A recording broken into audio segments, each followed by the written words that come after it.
درود بر شما دوستان عزیز.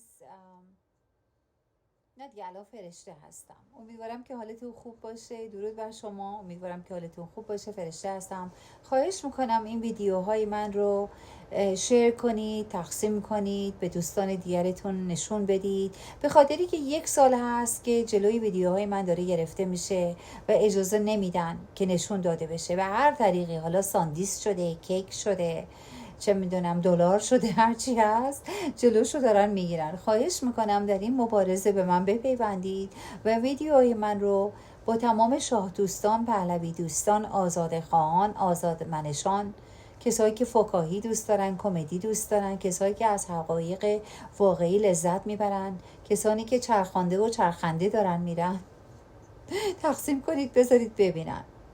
بلدید دیگه، سابسکرایب کنید، نوتیفیکیشن رو روشن کنید، به دوستان دیگرتون شیر کنید، بذارید دست به دست بچرخه که دشمن رو خوشحال کنیم دیگه. دشمن رو باید یه جوری خوشحال کرد دیگه. خیلی ممنون که با من هستید. امیدوارم که لذت برده باشید.